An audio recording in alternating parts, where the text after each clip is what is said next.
अपना। सुप्रभात प्यारे बच्चों, हिंदी की कक्षा में आपका हार्दिक स्वागत है। आज हिंदी की कक्षा में हम कन्यादान कविता पर चर्चा करेंगे, उसे समझने का प्रयास करेंगे।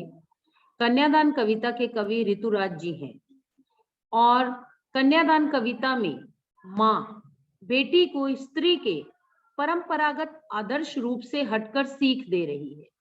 अर्थात परंपरागत, जैसे माएँ कहती हैं कि आप अपने घर जाना, किसी को जवाब नहीं देना, किसी से कुछ ऊंची आवाज में बात नहीं करना। यहाँ लीक से हटकर माँ बेटी को जो सीख दे रही है वो क्या दे रही है? स्ट्रांग होने की सीख दे रही है कि लड़की होना लड़की जैसी दिखाई ना देना। ठीक है, तो कवि का मानना है कि समाज व्यवस्था द्वारा स्त्रियों के लिए आचरण संबंधी जो प्रतिमान गढ़ लिए जाते हैं वे आदर्श के मुलम्मे में बंधन होते हैं। कोमलता के गौरव में कमजोरी का उपहास छिपा रहता है। लड़की जैसा दिखाई ना देने में इसी आदर्शीकरण का प्रतिकार है। बेटी माँ के सबसे निकट और उसके सुख दुख की साथी होती है, इसी कारण उसे अंतिम पूंजी कहा गया है। कविता में कोरी भावुकता नहीं बल्कि माँ के संचित अनुभवों की पीड़ा की प्रामाणिक अभिव्यक्ति भी है। इस छोटी सी कविता में स्त्री जीवन के प्रति ऋतुराज जी की गहरी संवेदनशीलता अभिव्यक्त हुई है। चलिए कविता का वाचन करेंगे। कितना प्रामाणिक था उसका दुख। यहाँ किसके दुख की बात हो रही है बच्चों? माँ के दुख की बात हो रही है। लड़की को दान में देते वक्त जब वो अपनी पुत्री का विवाह करती है और विवाह के जो हमारे कस्टम्स जो होते हैं उसमें उसे अपनी पुत्री का कन्यादान करना होता है, उस वक्त माँ की अंतर्वेदी वेदना को दर्शाया गया है, बताया गया है कि माँ उस समय कैसा महसूस करती है, उसे कैसा प्रतीत हो रहा है। उसे ऐसा प्रतीत हो रहा है मानो उसने पूरे जीवन में जो एक पूंजी संचित की थी, जैसे वही उसकी अंतिम पूंजी है। वो अंतिम पूंजी उसकी पुत्री, अब वो उसे किसी को दान में दे रही है। ठीक है, तो माँ जो है वो अंदर ही अंदर उसे ऐसे लगता है कि सारा जीवन उसने जो कमाया, जो भी उसने संचित किया, वो उसकी पुत्री थी और अब वो अपनी पुत्री को दान में दे रही है। तो माँ का दुख प्रामाणिक था, वास्तविक था, उसकी वेदना प्रामाणिक थी। तो यहाँ यही कहा गया है कि कितना प्रामाणिक था उसका दुख। ठीक है, लड़की को दान में देते वक्त जैसे वही उसकी अंतिम पूंजी हो। लड़की अभी सयानी नहीं थी, अभी इतनी भोली सरल थी कि उसे सुख का आभास तो होता था लेकिन दुख बांचना नहीं आता था। इसका क्या अर्थ है? इसका अर्थ है कि माँ को ऐसा प्रतीत होता है कि लड़की विवाह योग्य जरूर हो गई है, लेकिन माँ को ऐसा लगता है कि वो अभी इतनी ज्यादा सयानी नहीं है कि वो भोली है, वो दुनियादारी को नहीं समझ पाएगी। उसे सुख का आभास हो रहा है कि बहुत सारी चीजें उसको दिखाई दे रही है कि विवाह के बाद मुझे ये सुख प्राप्त होगा, अच्छे गहने, घूमना फिरना, खाना पीना सब उसको मिलेगा, उसको वो सुख सब दिखाई दे रहे हैं, लेकिन दुख बांचना नहीं आ। उन सुखों के पीछे जो जिम्मेदारियां हैं उनसे वो अपरिचित, उन्हें वो नहीं जान पा रही है। पाठिका थी वह धुंधले प्रकाश की, अर्थात उन दुखों के विषय में उसे कुछ भी नहीं पता था। जैसे धुंधले प्रकाश में कुछ भी दिखाई नहीं देता, इसी प्रकार से उसे माता पिता के सानिध्य में इतना सुख प्राप्त था कि उसे दुख का एहसास ही नहीं था। उसे विवाह के पश्चात मिलने वाले दुख, जिम्मेदारियां, कर्तव्य, उन सब से वो अपरिचित थी। कुछ तुकों और कुछ लयबद्ध पंक्तियों की। मां ने कहा, पानी में झांककर अपने चेहरे पर मत रीझना, आग रोटियां सेकने के लिए है, जलने के लिए नहीं। यहाँ माँ की पीड़ा को अभिव्यक्त किया गया है कि माँ जो है वो बेटी को सीख दे रही। माँ बेटी से क्या कह रही है कि तुम पानी में अपनी आकृति को देखकर, यानी कि शीशे में अपने रूप सौंदर्य को देखकर उस पर प्रलोभित मत होना कि मैं बहुत सुंदर हूं, अभिमान मत करना। और इस बात का भी ध्यान रखना कि आग जो है वो रोटियां सेकने के लिए होती है, आग में रोटी बनाई जाती है, आग में जला नहीं जाता। अर्थात माँ यहाँ सावधान कर रही है अपनी पुत्री को कि यदि आग का प्रयोग कोई तुम्हें जलाने के लिए करे, तुम्हारा शोषण करने के लिए करे, तो तुम्हें ये पता होना चाहिए कि आग में रोटी बनाई जाती है, जला नहीं जाता। तो अगर कभी ऐसा हो तो तुम उसके खिलाफ आवाज उठाना। वस्त्र और आभूषण शाब्दिक भ्रमों की तरह बंधन है स्त्री जीवन को। माँ कह रही है कि वस्त्रों, आभूषणों, इन सब के प्रलोभन में मत आना। ये सब चीजें जो है वो हमें बंधन में बांध देती हैं, इसलिए हमें इन सब चीजों के लिए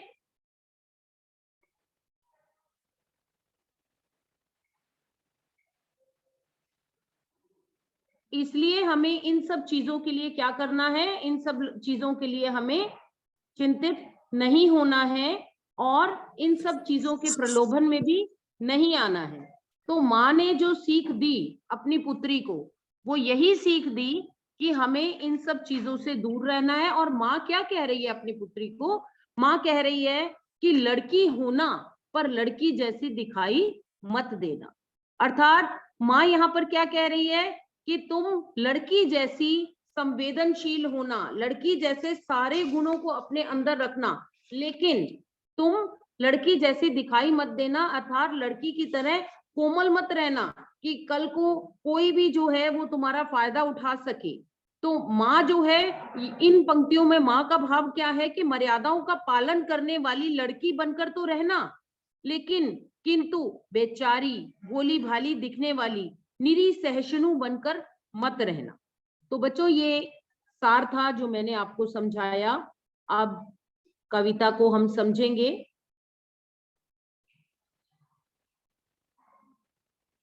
यहां से देखिए, साथ साथ आप इसके शब्दों के अर्थ भी लिखते जाएंगे। कितना प्रामाणिक था उसका दुख। प्रामाणिक रेखांकित कर लीजिए और लिख लीजिए। प्रामाणिक का अर्थ है स्वाभाविक। स्वाभाविक।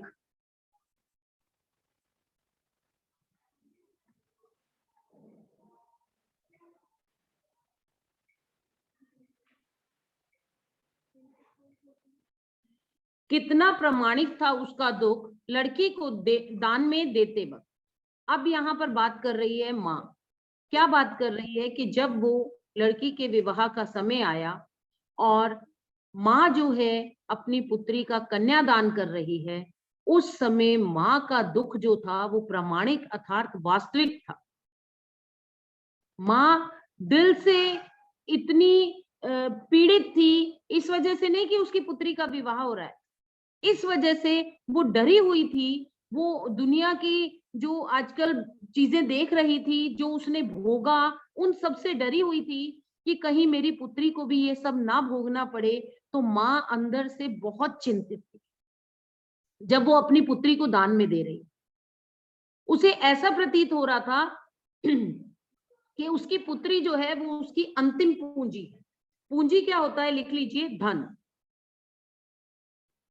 तो यहाँ पर बच्चों, इन पंक्तियों में कवि जो है हमारे ऋतुराज जी, उन्होंने इस कविता की रचना की है और उन्होंने कविता में माँ की माँ अपनी बेटी को जो स्त्री के परंपरागत आदर्श रूप से हटकर शिक्षा दे रही है, उसके विषय में बताया है।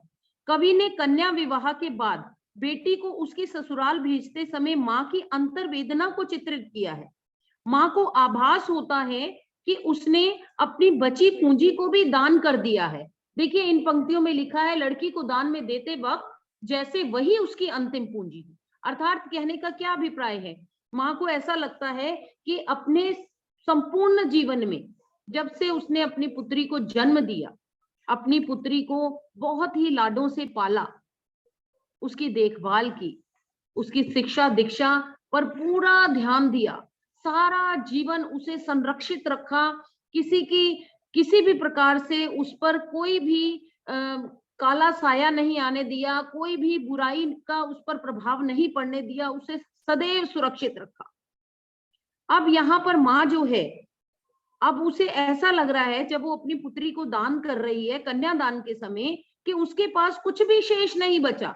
सारा जीवन उसने जो भी संचित किया था वो सारी चीजें अब उसके पास नहीं रही।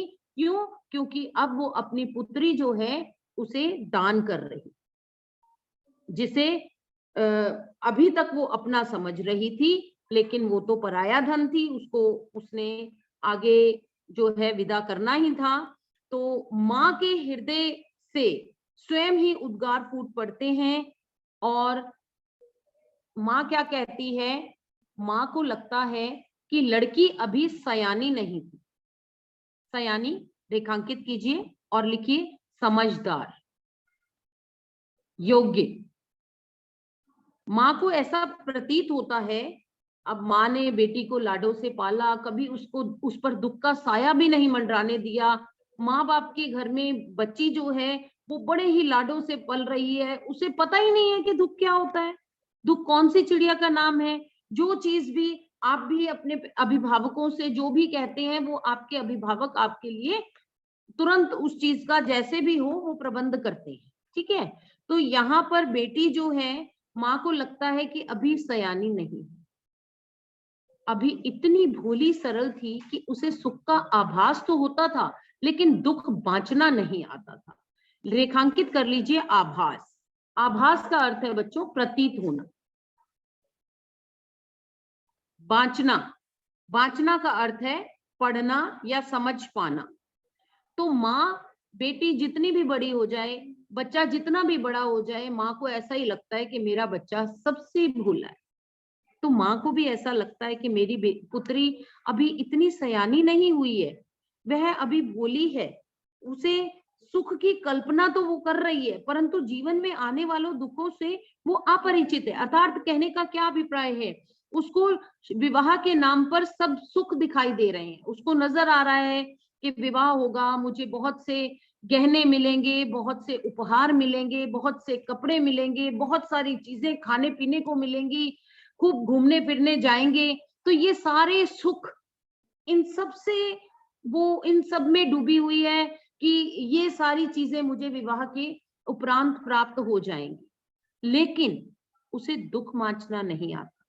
इन सुखों के पीछे जो दुख थे, वह आने वाले दुखों को कैसे सहन कर पाएगी, माँ की चिंता का ये विशेष कारण है।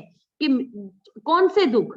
दुखों से अभिप्राय है कि पता नहीं उसकी पुत्री के साथ विवाह के पश्चात क्या हो, उसके ससुराल वाले कैसे मिले, कहीं वो उसे प्रताड़ित ना करे, कहीं वो उसे आग में जला ना दे। और माँ ये भी जानती है कि उसकी पुत्री जो है, ठीक है, पढ़ लिख ली, अपने पैरों पर खड़ी हो गई, पर उसे दुनियादारी की समझ नहीं है, उसे व्यवहारिकता का ज्ञान नहीं है, किसके लिए क्या करना है, किसे कैसे करना है। आज माँ जिस स्थिति में है, माँ विवाह के इतने सालों के पश्चात वहां पहुंची है, परंतु वो अपनी पुत्री को सुरक्षित रखना चाहती है, अपनी पुत्री के लिए चिंतित है। माँ की अंतर्वेदी वेदना जो है उसे यहाँ पर ऋतुराज जी बता रहे हैं और कह रहे हैं कि विवाह के पश्चात जो बेटी को दुख यानी कि जो उसके ऊपर जिम्मेदारियां आएंगी, जो उसके कर्तव्य हैं, जो सारी चीजें हैं जिनसे वो अपरिचित है, जिनके विषय में उसे पता ही नहीं, क्योंकि अभिभावकों के घर में उसने सुख ही सुख भोगा है, उसे दुख का एहसास ही नहीं है। पाठिका थी वह धुंधले प्रकाश की।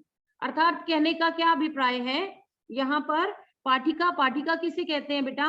पाठिका हम कहते हैं पढ़ने वाली, समझने वाली।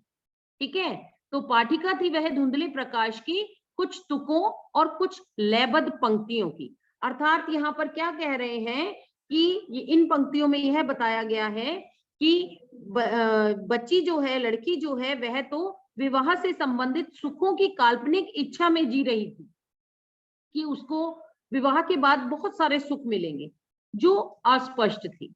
वो सुखों के बारे में उसे इतना ज्ञान नहीं था, वो सब अस्पष्ट हैं, वो छलावा है। वह तुकों और लयबद्ध पंक्तियों को सरलता से, सहजता से पढ़ना नहीं जानती थी, काव्य के गंभीर भावों को समझने में असमर्थ थी। अतः बेटी ससुराल में सहज सुख की कल्पना कर रही थी, जो सुख अस्पष्ट थे। ससुराल की कठिनाइयों से वह अपरिचित थी, तो माँ यहाँ पर चिंतित है कि कैसे वो अपनी बच्ची को सुरक्षित रख पाएगी, कैसे वो अपनी बच्ची को वो सारे सुख दे पाएगी, वो सारी सीख देना चाह रही है कि उसकी बच्ची उसके बिना दुनिया में कैसे जिएगी, कैसे वो उसके मार्गदर्शन के बिना अपने जीवन को आगे बढ़ाएगी। तो यहाँ माँ की पीड़ा को ऋतुराज जी ने बहुत अच्छे से अभिव्यक्त किया है। तो समय समाप्त हो रहा है, इसलिए मैं भी यहाँ पर इसे विराम दूंगी। अगली कक्षा में हम उन्हें इसे आगे बढ़ाएंगे। तब तक के लिए आपसे अनुमति चाहते हैं। धन्यवाद।